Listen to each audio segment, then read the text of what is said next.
There have been circumstances where some people after having a heart transplant started to display certain personality traits, preferences, and in some cases, character features from the donor. The following are cases where the recipient took on traits of the donor. Kevin Mashford. Kevin from Backwell, North Somerset, England, was born with multiple rare defects of the heart, meaning his heart was not effectively pumping blood around his body. He was fitted with 3 pacemakers but suffered a stroke and nearly died. Doctors told him that he had kidney failure, lung failure and heart failure. Kevin was put on a transplant list where fortunately a suitable donor was found. After a successful operation, doctors told Kevin that his new heart came from a man named John who had been an avid cyclist and had been killed in a collision with a car whilst out riding.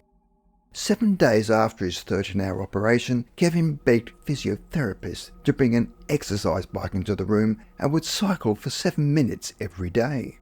Kevin had never previously cycled, but when he left hospital, he became a regular cyclist and had developed a new passion. He later completed a 342-mile ride from his home near Bristol to Newcastle to raise money in the deceased cyclist's memory. Did Kevin really inherit the personality of an avid bike rider after receiving his heart, or could it be that for the first time in his life he was able to be active? Bill Wall.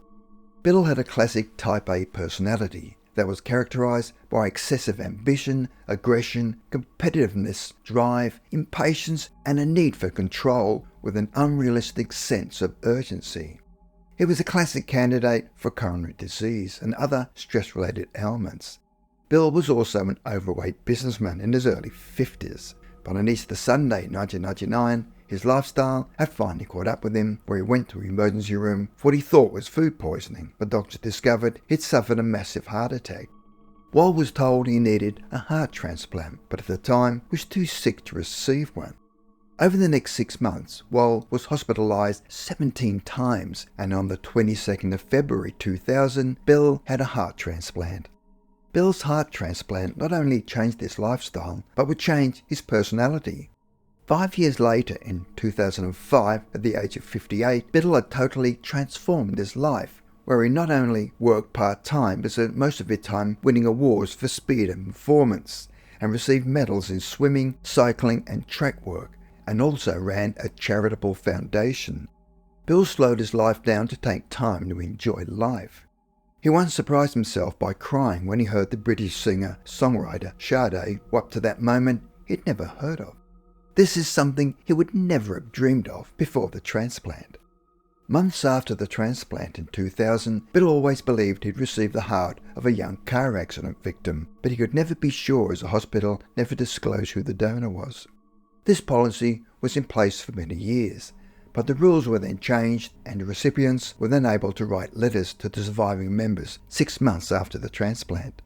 Bill eventually received a letter informing him of who his generous donor was and found out he'd received the heart of a 36-year-old Hollywood stuntman who'd been super fit and athletic. His name was Michael Brady, but used the stage name of Brady Michaels, and was a stuntman for Universal Studios, who specialised in aerial skydiving and appeared in films, TV and TV commercials. On the day of his passing, he was to parachute onto the top of a moving train for a TV show called I Dare You. His parachute landing was a success, but unfortunately, whilst climbing up the iron ladder on the side of the train, had accidentally fallen, hitting his head and dying instantly.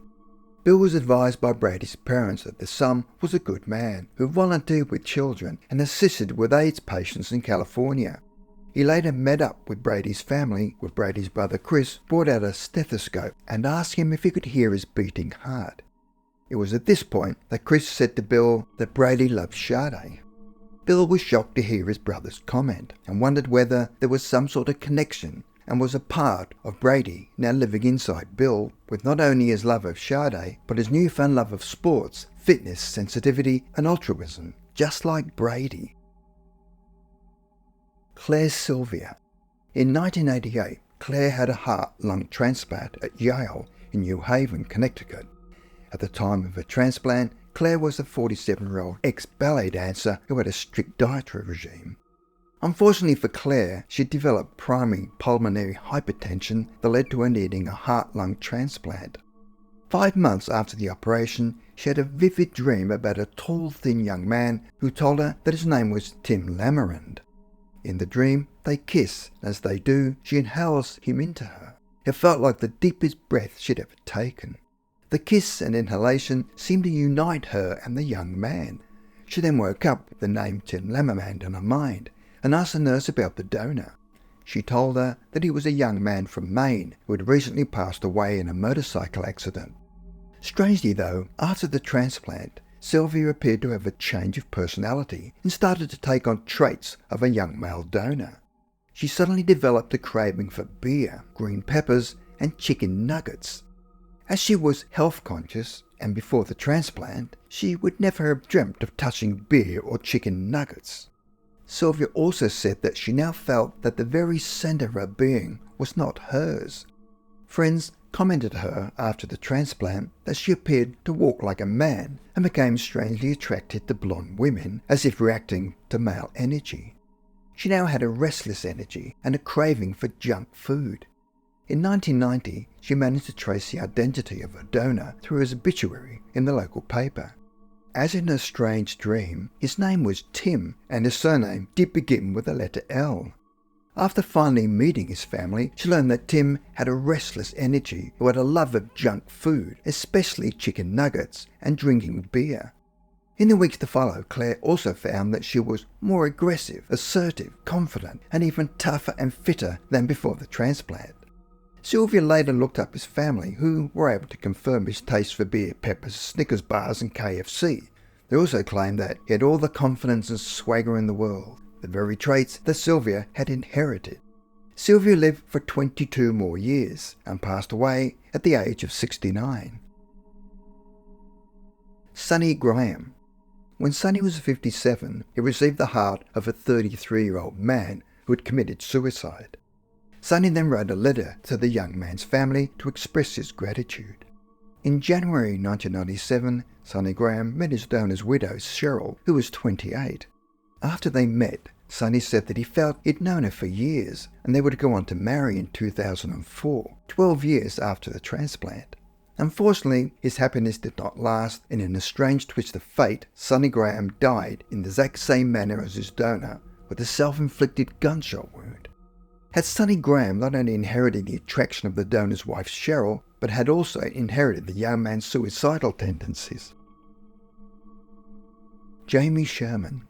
In 2002, Jamie Sherman from Tucson, Arizona, was a psychology student at Arizona State University. At the age of 25, she underwent a heart transplant at University Medical Center as she'd been battling a heart defect since she was born.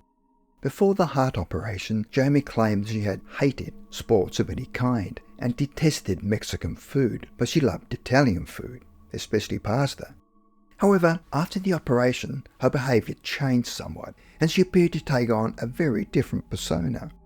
For some inexplicable reason, she began to love sports of all kinds, from football to baseball and basketball, and began to follow all kinds of sport. She couldn't get enough.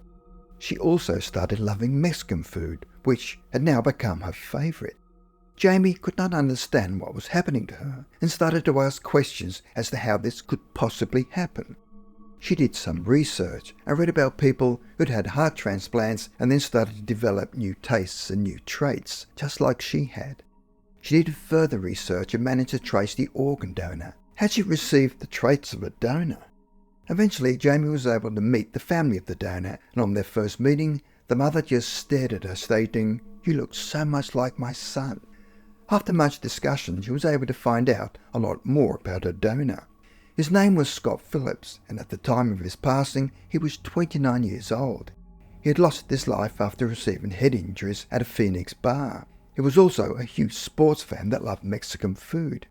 He also played sports at Kansas State University. Jamie Sherman did not need to learn about her donor's lifestyle from his family because before she'd even met with them, she had somehow adopted Scott Phillips' love of sports and Mexican food. To make matters even stranger, she also dreamt that she'd met him and thanked him, where he replied, "Jamie, I'm so happy for you." This dream seemed to bring her closer to him. As a psychology major, her professors told her that it was all in her head, but Jamie is willing to believe that there are things that we cannot explain. How else could her food choice and lifestyle change so drastically after receiving their heart?